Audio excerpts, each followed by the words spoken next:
Hello friends, welcome back to our channel. Friends, ముందుగా ఈ సీరియల్లో ఏం జరగబోతుందో తెలుసుకుందామా? ఇక వీడియోలోకి వెళ్ళినట్లయితే విక్రమ్, రాధా అందరూ కూడా చాలా సరదాగా సంతోషంగా గడుపుతూ ఉంటారు. అది చూసిన దమయంతి కోపంతో రగిలిపోతూ ఉంటుంది.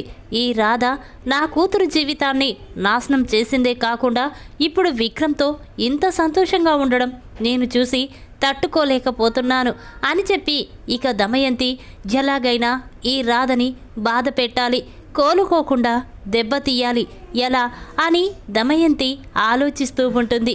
ఇంతలోనే దమయంతికి ఒక ఆలోచన వస్తుంది. రాధని ఏదైనా చెయ్యాలి అంటే ఆ విక్రమ్ పదే పదే అడ్డుపడుతున్నాడు. ఇక మిగిలింది సీనయ్య. సీనయ్యని ఏదైనా చెయ్యాలి అనుకుంటే వాడు వెళ్ళి జైల్లో కూర్చున్నాడు. ఇప్పుడు వాణ్ణి ఏమీ చెయ్యలేము. ఇక మిగిలింది పద్మమ్మే, రాధ కన్న తల్లి. తనని ఏదో ఒకటి చేస్తే ఇక రాధ ఇప్పుడప్పుడే కోలుకోలేదు అని చెప్పి దమయంతి ఆలోచిస్తూ ఇక వెంటనే భవానీ దగ్గరికి వెళ్తుంది. దమయంతిని చూసిన భవానీ, ఏంటమ్మా ఏం జరిగింది అనగానే అప్పుడు దమయంతి, అన్నయ్య, ఆ రాధని దెబ్బ కొట్టాలి అంటే తన కన్న తల్లి పద్మమ్మని ఏదో ఒకటి చెయ్యాలి. అలా అయితేనే ఆ రాధ అప్పుడంతలా కోలుకోలేదు అని దమయంతి అనగానే అప్పుడు భవానీ, లేదమ్మా, ఇక నేను ఎవ్వరిని ఏమీ చెయ్యను. ఇప్పటికే ఆ రామచంద్రయ్య భార్య కూతురు విషయంలో నేను తప్పు చేశాను. ఇప్పుడు ఈ విషయం ఆ విక్రంగానికి తెలిస్తే వాడు నన్ను అరెస్ట్ చేసి జైల్లో పెడతాడు. చేసిన తప్పుకే ఇప్పుడు నేను పశ్చాత్తాపపడుతున్నాను. ఎక్కడ దొరికిపోతానా, ఏ క్షణం ఏం జరుగుతుందానని భయపడుతూ బ్రతుకుతున్నాను. ఇక నా వల్ల కాదమ్మా అనగానే అప్పుడు దమయంతి, ఏంటన్నయ్య, ఈ చెల్లెలి కోరికని తీర్చవా అనగానే అప్పుడు భవానీ, చూడు దమయంతి, నీకు ఏది కావాలన్నా చేసి పెడతాను, కానీ ఆ రాధ విషయంలో మాత్రం నేను ఏమీ చెయ్యలేను. ఇక ఈ విషయం గురించి నా దగ్గర మాట్లాడొద్దు, ఇక్కడి నుంచి వెళ్ళు అని భవానీ అనగానే ఆ మాటలు విన్న దమయంతి చాలా బాధపడుతూ అక్కడి నుంచి వచ్చేస్తుంది. ఇదేంటి, అన్నయ్య కూడా ఇలా మాట్లాడుతున్నాడేంటి? ఇక నేను రాధ పద్మమ్మని ఏమీ చెయ్యలేనా? ఎలా దెబ్బ కొట్టాలి అని దమయంతి ఆలోచిస్తూ ఉంటుంది. ఇక ఇంతలోనే దమయంతి, అవును, ఆ పద్మమ్మ ఇంట్లో ఒక్కతే ఉంటుంది. ఇక ఈరోజు రాత్రి నేను లవంగం ఇద్దరం వెళ్ళి ఆ రాధమ్మ సంగతి చెప్తాను అని చెప్పి అనుకుంటూ ఉంటుంది. ఇంతలోనే రాత్రి అవుతుంది. ఇక దమయంతి లవంగం దగ్గరికి వచ్చి, ఒరే లవంగం, ఒక చోటుకు వెళ్దాం పదరా అనగానే అప్పుడు లవంగం, అమ్మా, ఎక్కడికమ్మా వెళ్ళేది అనేసరికి ఇక దమయంతి మాత్రం, అరే చెప్తే కానీ నా వెంట రావా, పద వెళ్దాం అనగానే అప్పుడు లవంగం, సరే మేడం వెళ్దాం పద అని చెప్పి ఇక దమయంతి లవంగం అందరూ కలిసి పద్మమ్మ ఇంటికి వెళ్తారు. అక్కడికి వెళ్ళేసరికి ఇక పద్మమ్మ ఒంటరిగా ఇంట్లో ఏదో చేసుకుంటూ ఉంటుంది. అది చూసిన లవంగం, అదేంటమ్మా ఇక్కడికి తీసుకొచ్చారు, ఒంటరిగా పద్మమ్మ ఉంది, ఇప్పుడు మీరు ఏం చెయ్యాలనుకుంటున్నారు అనగానే అప్పుడు దమయంతి, ఇంకా చేసేదేంట్రా, ఆ పద్మమ్మని డైరెక్టు పైకి పంపించడానికే నేను ఇక్కడికి వచ్చాను అనగానే అప్పుడు లవంగం, మేడం మీరు ఏం చేస్తున్నారో మీకైనా అర్థమవుతుందా? చూడు, ఒకవేళ ఆ పద్మమ్మ మిమ్మల్ని కానీ చూసిందంటే ఆ విషయం విక్రమ్ బాబుతో చెప్పేస్తుంది. ఇక నీ నిజస్వరూపం మొత్తం బయటపడిపోతుంది. చూడండి మేడం, మీరు కాకుండా డబ్బు ఎవరికైనా ఇచ్చి ఈ పని చెయ్యమని చెప్పండి, అంతేకాని మీరు మాత్రం ఇప్పుడు వెళ్ళొద్దు అనగానే అప్పుడు దమయంతి, అదేంట్రా అలా మాట్లాడతావు, ఇంత దూరం వచ్చాక మళ్ళీ వెనక్కి తిరిగి ఎలా వెళ్ళాలిరా, పద వెళ్దాం అనగానే అప్పుడు లవంగం, వద్దు మేడం ప్లీజ్, మీకు దండం పెడతాను, నేను చెప్పేది వినండి. ఇప్పుడు పద్మమ్మ మిమ్మల్ని చూసిందంటే ఇక మీ పని అయిపోయినట్టే అని లవంగం అనగానే ఇక దమయంతి, సరేరా వెళ్దాం పద అని చెప్పి ఇక వెంటనే దమయంతి లవంగం ఇద్దరు వెనక్కి తిరిగి వెళ్తారు. ఇక ఇంతలోనే దమయంతికి ఒక ఆలోచన వస్తుంది. ఆ దుర్గాగాడు ఎలాగైనా రాధ విక్రమ్ మీద పగ తీర్చుకోవాలనుకుంటున్నాడు. రాధ సొంతం కావాలి అంటే ఇప్పుడు ఆ పద్మమ్మ ఉండకూడదు. వెంటనే నేను దుర్గాకి ఫోన్ చేసి చెప్తాను అని చెప్పి దమయంతి ప్రియా గదిలోకి వెళ్తుంది. అమ్మ ప్రియా అని పిలవగానే అప్పుడు ప్రియా, ఏంటి మమ్మీ ఎందుకంతా టెన్షన్ పడుతున్నా ఏం జరిగింది అనగానే ఇక వెంటనే దమయంతి అమ్మ ప్రియా నీ ఫోన్ ఒకసారి నాకివ్వు నేను ఆ దుర్గాగాడికి ఫోన్ చేయాలి అనగానే అప్పుడు ప్రియా షాక్ అయిపోయి చూస్తూ ఉంటుంది. ఏంటి మమ్మీ ఏం జరిగింది నువ్వు దుర్గాకి ఫోన్ చేయడం ఏంటి అని ప్రియా అనగానే అప్పుడు దమయంతి చూడమ్మా ఆ విక్రమ్ రాధ ఈరోజు సరదాగా సంతోషంగా ఎలా ఉన్నారో చూసావు కదా అనగానే అప్పుడు ప్రియా చూశానమ్మా ఇక మనం ఏమీ చెయ్యలేము ఆ రాధని నువ్వు బావ నుండి శాశ్వతంగా దూరం చేసి పంపించలేవు అది నాకు తెలుసు అందుకనే నేను వాళ్ళని చూసినా కూడా నేను ఏమీ చెయ్యలేకపోతున్నాను అనగానే అప్పుడు దమయంతి చూడమ్మా నువ్వు ఏం చేయలేకపోవచ్చు కానీ నేను చేస్తాను కదా నా కూతురి సంతోషమే నాకు ముఖ్యం అందుకే నేను వెంటనే దుర్గాకి ఫోన్ చెయ్యాలి అని చెప్పగానే అప్పుడు ప్రియా దుర్గాకి ఫోన్ చేయడం ఏంటమ్మా నేను సంతోషంగా ఉండడం కోసం ఆ దుర్గా ఏం చేస్తాడు అయినా ఆ దుర్గా రాధని వదిలేశాడు కదా ఇంకా ఏం చేయాలి ఫోన్ చేసి అని ప్రియా అనగానే అప్పుడు దమయంతి చూడు ప్రియా ఆ దుర్గాకి ఫోన్ చేసి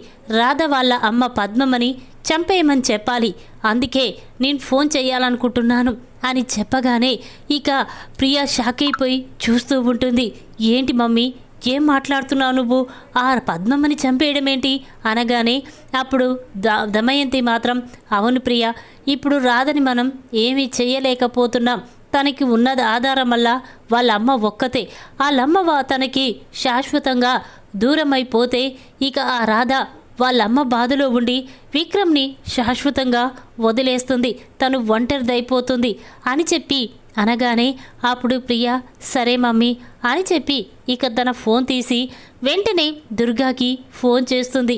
ఇక ప్రియా నుండి ఫోన్ రావడంతో దుర్గా ఫోన్ లిఫ్ట్ చేసి చెప్పు ప్రియా అనగానే అప్పుడు దమయంతి చూడు దుర్గా నేను ప్రియాని కాదు వాళ్ళమ్మ దమయంతిని మాట్లాడుతున్నాను నీతో అర్జెంటుగా మాట్లాడాలి ఒక ప్లేస్కి వచ్చేయి అని దమయంతి అనగానే అప్పుడు దుర్గా సరే మేడం వచ్చేస్తాను అని చెప్పి ఫోన్ పెట్టేసి ఇక దుర్గా దమయంతి చెప్పిన ప్లేస్ దగ్గరికి వెళ్ళి ఎదురు చూస్తూ ఉంటాడు. ఇంతలోనే దమయంతి ప్రియా ఇద్దరూ కూడా అక్కడికి వస్తారు. వాళ్ళని చూసిన దుర్గా ఏంటి మేడం నన్ను ఇక్కడికి అర్జెంటుగా రమ్మన్నారు ఏ విషయం గురించి నాతో మాట్లాడాలనుకుంటున్నారు అని దుర్గా అనగానే అప్పుడు దమయంతి చూడు దుర్గా నీకు రాధ కావాలా వద్దా అనగానే అప్పుడు దుర్గా అదేంటి మేడం రాధని నేను ప్రాణం కంటే ఎక్కువగా ప్రేమిస్తున్నాను పెళ్ళంటూ చేసుకుంటే రాధనే చేసుకోవాలనుకున్నాను అలాంటి రాధని నా ప్రాణాన్ని ఎలా వదిలేస్తాననుకున్నావు అని దుర్గా అనగానే అప్పుడు దమయంతి చూడు దుర్గా నీకు రాధ సొంతం కావాలంటే నేను చెప్పినట్టు చేస్తే రాధ నీ సొంతమైపోతుంది అనగానే అప్పుడు దుర్గా చెప్పండి మేడం ఏం చెయ్యాలో నువ్వు ఏది చెప్పినా అదే చేస్తాను అనేసరికి ఇక దమయంతి చూడు దుర్గా నువ్వు ఏం చేశావో సరే నాకు తెలియదు కానీ నువ్వు మాత్రం రేపు తెల్లవారేసరికి ఆ పద్మమ్మ ప్రాణాలతో ఉండకూడదు అని చెప్పగానే దుర్గా స్టన్ అయిపోయి చూస్తూ ఉంటాడు. ఏంటి మేడం ఏం మాట్లాడుతున్నారు పద్మమ్మ చనిపోతే రాధ నా సొంతం ఎలా అవుతుంది అనేసరికి అప్పుడు దమయంతి చూడు దుర్గా నీకేం తెలియదు నేను చెప్తున్నాను కదా ఆ పద్మమ్మ ఈ లోకాన్ని వదిలేసి వెళ్ళిపోతే ఆ బాధతో రాధ ఒంటరిదైపోతుంది ఏదో ఒకరోజు రాధ నీ సొంతం అవుతుంది అని చెప్పగానే అప్పుడు దుర్గా సరే మేడం మీరు చెప్పినట్టే చేస్తాను రేపు సూర్యోదయం అయ్యేసరికి ఆ పద్మమ్మ ఈ లోకాన్ని వదిలి వెళ్ళిపోతుంది అని చెప్పి దుర్గా అనగానే అప్పుడు దమయంతి చూడు దుర్గా ఈ విషయం ఎవరికీ తెలియకూడనివ్వదు అని చెప్పి ఇక దమయంతి ప్రియ అక్కడి నుంచి వెళ్ళిపోతారు. ఆ మాటలు విన్న దుర్గా చాలా సంతోషపడుతూ ఉంటాడు. పద్మమ్మ నువ్వు లేకుండా వెళ్ళిపోతే రాధ ఒంటరిదైపోతుంది ఏదో ఒకరోజు రాధ నా సొంతం అయిపోతుంది అందుకే నిన్ను ఈ లోకంలోనే లేకుండా చెయ్యాలనుకుంటున్నాను అని చెప్పి ఇక వెంటనే దుర్గా పద్మమ్మ దగ్గరికి వచ్చి ఇక పద్మమ్మ కోసం ఎదురు చూస్తూ ఉంటాడు. ఇంతలోనే పద్మమ్మ ఇంట్లో ఒంటరిగా ఉండడం చూసి దుర్గా వెంటనే పద్మమ్మ దగ్గరికి వెళ్తాడు. ఇక అది చూసిన పద్మమ్మ ఒరేయ్ దుర్గా నువ్వు మళ్ళీ ఇక్కడికి ఎందుకు వచ్చావురా అనగానే అప్పుడు దుర్గా ఏంటత్తయ్య అలా మాట్లాడుతున్నావు అని అనగానే అప్పుడు పద్మమ్మ ఏం మాట్లాడుతున్నావు నీకు నేను అత్తయ్య నింట్రా అనేసరికి ఇక దుర్గా చూడతయ్య, నేను రాధని పెళ్లి చేసుకోవాలనుకుంటున్నాను. ప్రాణం కంటే ఎక్కువ ప్రేమించాను. అలాంటి నా రాధని ఎలా వదిలిపెడతాననుకున్నావు? అందుకే రాధని తొందరలోనే పెళ్లి చేసుకోబోతున్నాను. దానికి నువ్వే సాక్ష్యం. అందుకే నువ్వు లేకుండా పోతే రాధ నా సొంతం అయిపోతుంది అని చెప్పి ఇక దుర్గా వెంటనే పద్మమ్మ తల మీద గట్టిగా కొడతాడు. ఇక దాంతో పద్మమ్మ అక్కడే కుప్పకూలిపోతుంది. ఇక ఇంతలోనే దుర్గా అక్కడి నుంచి పారిపోతాడు. ఇక ఇంతలోనే ఇంటి పక్కన వాళ్ళు ఇంట్లోకి వచ్చి చూసేసరికి ఇక పద్మమ్మ అక్కడ రక్తపు మడుగులో పడి ఉండడం చూసి ఒక్కసారి షాక్ అవుతారు. ఇక వెంటనే కొంతమంది పద్మమ్మని తీసుకువెళ్ళి హాస్పిటల్లో జాయిన్ చేస్తారు. ఇక అది చూసిన వాళ్ళు చాలా బాధపడుతూ ఉంటారు. పాపం పద్మమ్మ ఇన్ని రోజులు పిల్లలు లేకుండా ఎంతో బాధపడ్డది. రాధమ్మ వాళ్లకు దేవుడిచ్చిన బిడ్డలాగా సాదుకున్నారు. ఇప్పుడు సీనయ్య జైల్లో ఉన్నాడు. ఆ రాధమ్మ తన అత్తారింట్లో ఉంది. ఇప్పుడు పద్మమ్మ దగ్గర ఎవరుంటారు? వెంటనే ఈ విషయం మనం రాధమ్మకి చెప్పాలి అని చెప్పి వెంటనే వాళ్ళు రాధకి ఫోన్ చేస్తారు. ఇక రాధ ఫోను రింగ్ అవడంతో రాధ అక్కడ లేకపోవడంతో అటుగా వెళ్తున్న రామచంద్రయ్య, ఇదేంటి రాధ ఫోన్ రింగ్ అవుతూ ఉన్నా రాధ లేదేంటి అని చెప్పి వెంటనే అక్కడికి వచ్చి చూస్తాడు. ఇక అక్కడ రాధ లేకపోవడంతో వెంటనే రామచంద్రయ్య ఫోన్ లిఫ్ట్ చేసి హలో ఎవరు అనగానే అప్పుడు వాళ్ళు మాత్రం సార్ మేము పద్మమ్మ ఇంటి దగ్గర హాస్పిటల్ నుంచి మాట్లాడుతున్నాం. పద్మమ్మ చావు బ్రతుకుల మధ్య ఉంది. మీరు వెంటనే రాధమ్మని హాస్పిటల్కి పంపించండి సార్ అని చెప్పగానే ఇక రామచంద్రయ్య ఒక్కసారి షాక్ అవుతాడు. ఏంటి ఏం మాట్లాడుతున్నారు మీరు అనగానే అప్పుడు వాళ్ళు అవును సార్ నిజమే చెప్తున్నాం. పాపం పద్మమ్మ తన కూతురి గురించి కలవరిస్తుంది. తన కూతుర్ని చూడాలనుకుంటుంది అనగానే ఇక రామచంద్రయ్య సరే వెంటనే రాధని తీసుకొని వస్తాను అని చెప్పి ఫోన్ కట్ చేస్తాడు. ఇక రామచంద్రయ్య అమ్మ రాధా రాధా అని పిలుస్తూ ఉండగా ఇంతలోనే రాధ అక్కడికి వచ్చి ఏంటి గురించి మా మీద అంత కోపంగా ఉన్నా ఇప్పుడు నన్ను పిలుస్తున్నా ఏం జరిగింది అనగానే అప్పుడు రామచంద్రయ్య అమ్మ రాధా మీ అమ్మకి చాలా సీరియస్గా ఉందంట. హాస్పిటల్లో అడ్మిట్ చేశారంట.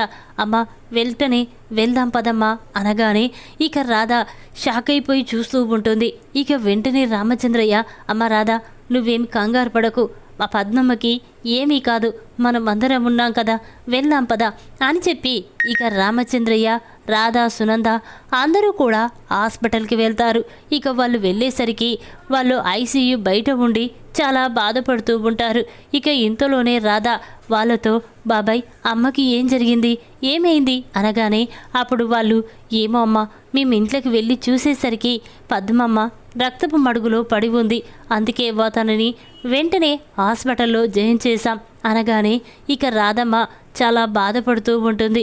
ఇంతలోనే డాక్టర్ బయటికి వస్తాడు. డాక్టర్ని చూసిన రామచంద్రయ్య మాత్రం డాక్టర్ ఇప్పుడు తనకి ఎలా ఉంది, తన ప్రాణాలకి ఎటువంటి ప్రమాదం లేదు కదా అని అంటూ ఉంటే అప్పుడు డాక్టర్ చూడండి అప్పుడే ఏమీ చెప్పలేం, కానీ ఆవిడ మాత్రం తన కూతురితో మాట్లాడాలంటుంది. అమ్మ తన కూతురు ఎవరో లోపలికి పంపించండి అనగానే ఇక రామచంద్రయ్య అమ్మ రాధ నువ్వు వెళ్ళి మీ అమ్మతో మాట్లాడమ్మా అనగానే ఇక రాధ లోపలికి వెళ్తుంది. రాధని చూసిన పద్మమ్మ చాలా బాధపడుతూ అమ్మ రాధ మీ నాన్న జైల్లో ఉన్నాడు, ఇప్పుడు నా పరిస్థితి చాలా క్రిటికల్గా ఉంది, నేను మీకు శాశ్వతంగా దూరమైపోతానేమని భయంగా ఉందమ్మా అని పద్మమ్మ అనగానే అప్పుడు రాధ అమ్మ ఏంటమ్మా అలా మాట్లాడుతున్నావు, నీకేమీ కాదు నేను చూసుకుంటాను కదా అని అంటూ ఉంటే ఇక పద్మమ్మ మాత్రం తన మనసులో లేదు రాధ నా కన్న కూతురని అందరూ అనుకుంటున్నారు, కానీ రాధ చిన్నప్పటి రామచంద్రయ్య కూతురు చిట్టి అని వాళ్ళకి తెలియదు. కానీ ఇప్పుడు నేను చనిపోతే ఈ నిజం నాతో పాటే చనిపోతుంది. అందుకే ఈ నిజాన్ని వెంటనే నేను ఆ సారికి చెప్పాలి అని చెప్పి వెంటనే పద్మమ్మ అమ్మ రాధ నువ్వొకసారి రామచంద్రయ్య గారిని లోపలికి రమ్మనమ్మా, అతనితో మాట్లాడాలి అనగానే అప్పుడు రాధ మాత్రం ఏంటమ్మా సార్తో నీకు పనేంటి, అతనితో నువ్వేం మాట్లాడతావు అనేసరికి అప్పుడు పద్మమ్మ ప్లీజ్ అమ్మా ఒక్కసారి రమ్మని చెప్పు అనగానే ఇక రాధ వెంటనే బయటికి వచ్చి, గురూజీ మా అమ్మని మీతో ఏదో మాట్లాడాలంట, అర్జెంటుగా రమ్మని చెప్తుంది, రండి గురించి అని చెప్పి రాధ రామచంద్రయ్యని తీసుకొని లోపలికి వెళ్తుంది. ఇక అది చూసిన పద్మమ్మ మాత్రం, అమ్మా రాధ నువ్వు బయటికి వెళ్ళమ్మా, నేను ఈ అయ్యగారితో మాట్లాడాలి అనగానే ఇక వెంటనే అదేంటమ్మా అనేసరికి అప్పుడు రామచంద్రయ్య, అమ్మా రాధ బయటికి వెళ్ళమ్మా, నేను తర్వాత అన్నీ చెప్తాను కదా అనేసరికి ఇక రాధ బయటికి వెళ్తుంది. ఇక రామచంద్రయ్య మాత్రం, ఏంటమ్మా ఏం జరిగింది, ఎందుకు రాధని పంపించేశావు, ఏ విషయంతో నా గురించి మాట్లాడాలనుకుంటున్నావు అనగానే అప్పుడు పద్మమ్మ తన 2 చేతులెత్తి దండం పెడుతూ, సార్ నేను ఎన్ని రోజులు మిమ్మల్ని మోసం చేశాను, మీకు నిజం చెప్పకుండా దాచిపెట్టాం, మమ్మల్ని క్షమించండి అని పద్మమ్మ అంటూ ఉంటే ఇక రామచంద్రయ్యకి ఏమీ అర్థం కాదు. ఏంటమ్మా ఏ నిజం దాచిపెట్టడం ఏంటి, ఏం మాట్లాడుతున్నావు అనగానే అప్పుడు పద్మమ్మ, అవును సార్ ఇన్ని రోజులు ఈ నిజం మీతో చెప్పలేకపోయాను, కానీ ఇప్పుడు మీకు నిజాన్ని చెప్తున్నాను. ఈ క్షణంలో ఈ నిజం నేను చెప్పకపోతే నాతో పాటే ఈ నిజం చచ్చిపోతుంది. చూడండి సార్, మీరు ఇన్ని రోజులు మీ కూతురి కోసం ఎక్కడెక్కడో వెతుకుతున్నారు, కానీ మీ కూతురు చిట్టి ఎవరో కాదు, నా కన్న కూతురే, నా రాధే మీ చిట్టి అని చెప్పగానే ఆ మాటలు విన్న రామచంద్రయ్య ఒక్కసారి షాక్ అయిపోయి చూస్తూ ఉంటాడు. ఇక అది చూసిన పద్మమ్మ, రామచంద్రయ్య ఏంటమ్మా ఏం మాట్లాడుతున్నావు, రాధ నా కూతురు, చిట్టి ఏంటి అనగానే అప్పుడు పద్మమ్మ, అవును సార్ ఇన్ని రోజులు రాధ నా కన్న కూతురనే అందరూ నమ్ముతున్నారు, కానీ రాధ నా కన్న కూతురు కాదు, నాకు దేవుడిచ్చిన కూతురు అని పద్మమ్మ చెప్పగానే ఇక రామచంద్రయ్య స్టన్ అయిపోయి చూస్తూ ఉంటాడు. ఇక వెంటనే పద్మమ్మ రాధ గురించి, చిన్నప్పుడు తనకు దొరికిన విషయం గురించి మొత్తం రామచంద్రయ్యకి చెప్తుంది. దాంతో రామచంద్రయ్య చాలా సంతోషపడుతూ ఉంటాడు. అమ్మ ఇన్ని రోజులు ఈ నిజం ఎందుకు చెప్పలేదు అనగానే అప్పుడు పద్మమ్మ, చూడయ్యా ఈ నిజం మీతో చెప్తే నా రాధ నాకు ఎక్కడ దూరం అయిపోతుందోనని నేను ఈ నిజాన్ని మీతో చెప్పలేకపోయాను, నన్ను క్షమించండి అయ్యా అని పద్మమ్మ రామచంద్రయ్యని క్షమాపణ అడుగుతుంది. ఇక దాంతో రామచంద్రయ్య రాధే తన కూతురు చిట్టి అని తెలుసుకొని చాలా సంతోషపడుతూ ఉంటాడు. ఇక ఇంతలోనే డాక్టర్ లోపలికి వస్తాడు. డాక్టర్ని చూసిన రామచంద్రయ్య, డాక్టర్ ఎలాగైనా ఈవిడని బ్రతికించండి, ఎంత డబ్బు ఖర్చైనా పర్వాలేదు నేను చూసుకుంటాను అనగానే అప్పుడు డాక్టర్, సరే రాండి మీరు బయటికి వెళ్ళండి అనగానే ఇక రామచంద్రయ్య బయటికి వెళ్ళి రాధ వైపు అదోలా చూస్తూ ఉంటాడు. అది చూసిన రాధ, ఏంటి గురూజీ మా అమ్మ నీతో ఏం మాట్లాడింది, అయినా మా అమ్మకు నీతో మాట్లాడవలసిన ఆ చాటు విషయం ఏముంటుంది అని రాధమ్మ అనగానే అప్పుడు రామచంద్రయ్య, ఏమీ లేదమ్మా, ఒక ముఖ్యమైన విషయం ఇన్ని రోజులు నాకు తెలియలేదు, అందుకే నీ గురించి గుండె పగిలే నిజం మీ అమ్మ నాతో చెప్పింది అనేసరికి ఇక రాధకి ఏమీ అర్థం కాదు. ఏంటి గురూజీ ఏం మాట్లాడుతున్నారు, నా గురించి మా అమ్మ నీతో మాట్లాడవలసిన అవసరం ఏముంది అనగానే అప్పుడు రామచంద్రయ్య, చూడమ్మా ఇన్ని రోజులు మీ కన్న తల్లి రాధమ్మ సీనయ్య అని అనుకుంటున్నావు, కానీ నీ కన్న తల్లి పద్మమ్మ కాదు, నువ్వు నా కన్న కూతురువి, నా నుండి చిన్నప్పుడు దూరం అయిపోయినా నా కన్న కూతురు చిట్టివే నువ్వు, అదే విషయం పద్మమ్మ నాతో మాట్లాడింది అని చెప్పగానే రాధ షాక్ అయిపోయి చూస్తూ ఉంటుంది. అంటే పద్మమ్మ నా కన్న తల్లి కాదా, సీనయ్య నన్ను కన్న తండ్రి కాదా అని రాధమ్మ బాధపడుతూ ఉంటే అప్పుడు రామచంద్రయ్య, అమ్మ రాధ ఎందుకమ్మా బాధపడుతున్నావు, ఒకవైపు కన్న తల్లి తండ్రులు, మరొక వైపు పెంచిన తల్లిదండ్రులు, నీ గురించి మేమందరం ఆలోచిస్తున్నాం, నువ్వెందుకమ్మా బాధపడుతున్నావు, చూడు మేమున్నంతసేపు నీకు ఎటువంటి బాధ కష్టము రానియము అని చెప్పి రామచంద్రయ్య ఇక రాధని ఓదారుస్తూ ఉంటాడు. ఆ మాటలు విన్న సునంద చాలా సంతోషపడుతూ ఉంటుంది. అన్నయ్య ఇన్ని రోజులు మనం ఎవరి కోసమైతే వెతికామో వాళ్ళే చేరవలసిన చోటుకి చేరారు, చేసుకునే వాళ్ళని పెళ్లి చేసుకున్నారు. చూడన్నయ్య చిట్టికి విక్రమ్కి చిన్నప్పుడే పెళ్లి చేద్దామని ఫిక్స్ అయ్యాం, కానీ ఆ దేవుడు మాత్రం వాళ్ళ పెళ్లి జరిగినట్టే ఇప్పుడు రాధని విక్రమ్ని కలిపి మంచి పని చేశాడు. రాధే చిట్టి అని తెలుసుకొని నేను మాత్రం చాలా సంతోషపడుతున్నాను. ఈ విషయం విక్రమ్కి తెలిస్తే కూడా చాలా సంతోషపడతాడు అని చెప్పి సునంద అనగానే అప్పుడు రామచంద్రయ్య, అవునమ్మా, రాధ నా కన్న కూతురని ఇక అందరి ముందు బయట పెడతాను.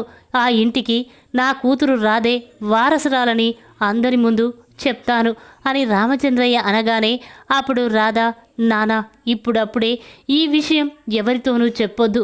టైం వచ్చినప్పుడు మనమే ఈ విషయం అందరి ముందు బయట పెడదాం అనగానే అప్పుడు రామచంద్రయ్య, అదేంటమ్మా, ఇన్ని రోజులు నీ కోసం ఎక్కడో వెతికాం, కానీ ఇప్పుడు నా కన్న కూతురివని తెలిసాక కూడా నేను ఈ విషయం ఎవరితో చెప్పకుండా ఎలా ఉండమంటావు తల్లి అని అంటూ ఉంటే అప్పుడు రాధ, చూడు నానా, నా మీద ఏమాత్రం ప్రేమ ఉన్నా ఈ విషయం ఇప్పుడే వాళ్ళతో చెప్పొద్దు అని రాధ అంటుంది.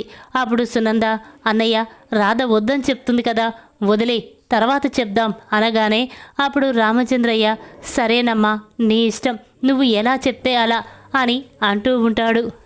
ప్రాణాపాయ స్థితిలో పద్మమ్మ ద్వారా రాధ గురించి గుండె పగిలే నిజం తెలుసుకున్న రామచంద్రయ్య.